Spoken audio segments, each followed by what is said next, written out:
Et salut à tous, il y a un temps pour tout. Là maintenant, c'est celui de votre agenda culturel hebdomadaire dont voici le sommaire. Arsenic nous convie à vivre sous son tout nouveau chapiteau une aventure où drame et fantaisie se conjuguent. Une exposition d'objets amusants, ludiques, décalés, objet contre objet. Le répertoire d'Henri Salvador, visité par le charme envoûtant d'une voix féminine. La grande halle des anciens abattoirs accueille la 2e édition de la Triennale européenne de la céramique et du verre.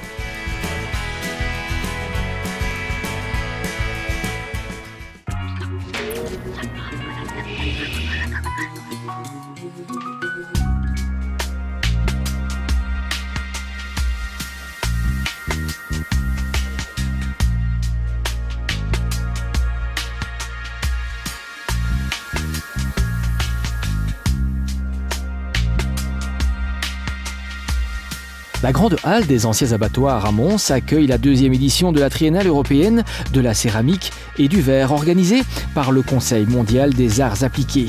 Pays invités, l'Espagne et la Grande-Bretagne. Sculptures, installations, utilitaires détournés, fresques murales, projections. 31 artistes ont investi les lieux pour représenter des œuvres de haut vol, de très haut vol.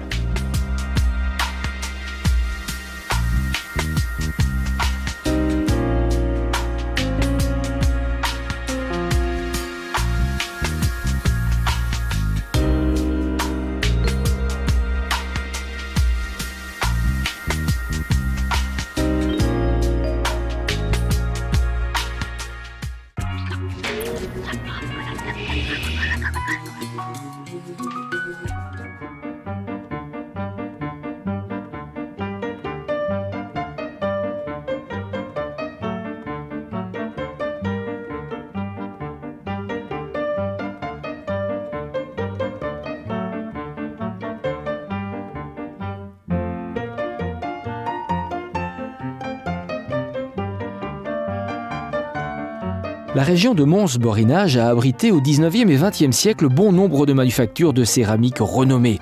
Elles ont produit des objets utilitaires et ornementaux.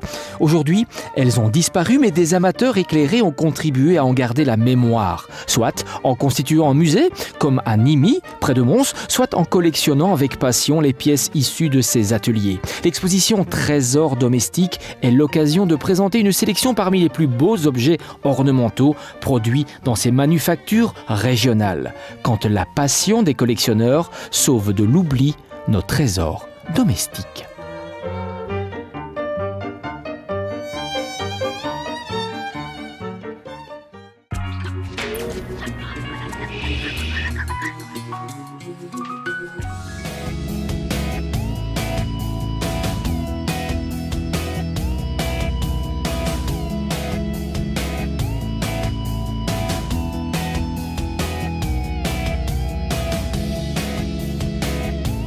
À une époque où la limite entre art et design est de plus en plus réduite, des céramistes, des designers et des plasticiens ont été invités pour le rapport qu'ils développent à l'objet. Détournés de leur fonction première, superposés ou assemblés selon une pratique de recyclage, les vases, sièges, luminaires contenant sorte de ready-made du design ne perdent pas irrémédiablement leur valeur d'usage. Ils brouillent au contraire nos perceptions pour mieux modifier nos modes de consommation.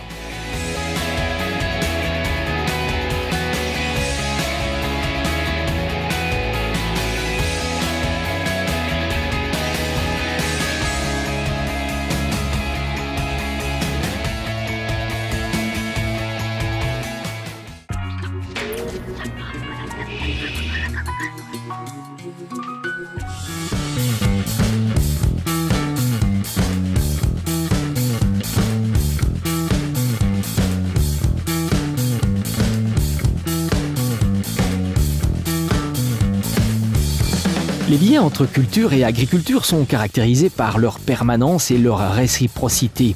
Chaque culture de la Terre correspond à une culture des hommes a des traditions, une médecine, une cuisine, des légendes et des croyances. Le masque, trait d'union entre ces deux types de cultures a priori différentes, est une fantastique démonstration des rapports étroits qu'ils entretiennent.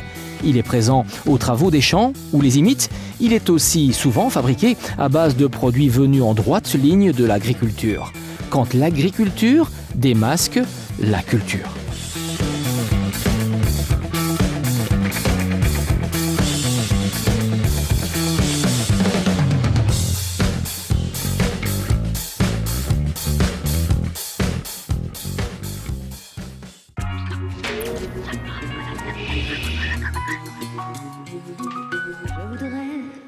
Soleil vert, des dentelles et des thés,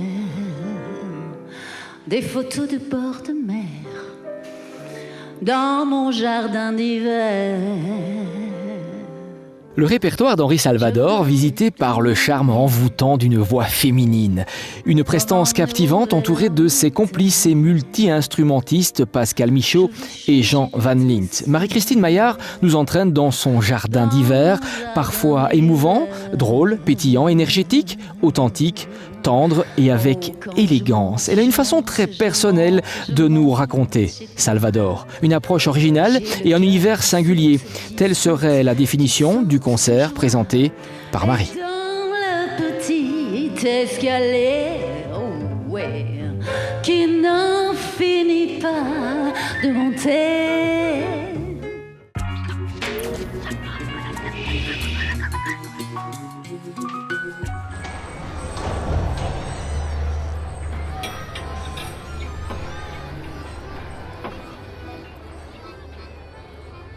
Regardez! Un beau lion de mer! Un monstre marin capturé dans les mers polaires! Dans ce spectacle, vous verrez comment ce géant parcourt la terre. De champ de foire en cour du roi.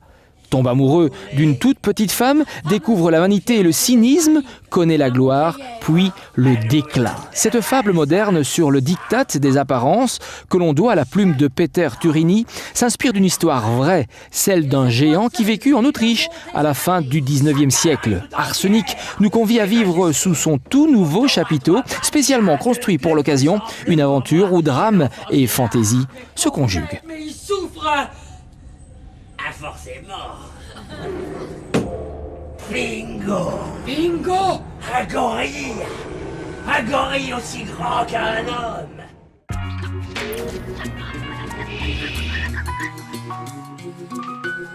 J'ai conquis ce pays. Je l'ai conquis. Vouloir me détruire, c'est vouloir détruire Haïti. Parce que je suis Haïti. Et c'est par moi qu'elle respire. Et c'est par elle que j'existe. Oh, pardon. Je ne me suis pas présenté. Je suis Daniel Marcelin. Je suis né à Port-au-Prince, en Haïti, le 17 août 1958. Donc, un an après l'avènement de François Duvalier. Daniel Marcelin est haïtien, ce qui n'est pas une fatalité. Coincé dans un aéroport, il nous joue l'histoire d'Haïti, de ses héros, de ses tyrans, de ses révoltes, de son peuple.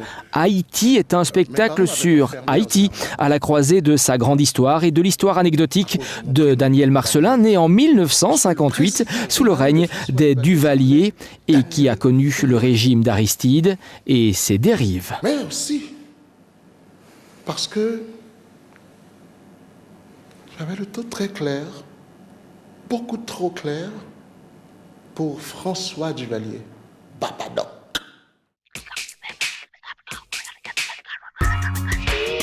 Un événement culturel, le vôtre, un agenda culturel, le nôtre. Mais chut, un seul numéro, une seule adresse électronique, un seul site. Le NO, rassembleur de culture, mais aussi des cultures. Demandez donc le programme. À la semaine prochaine.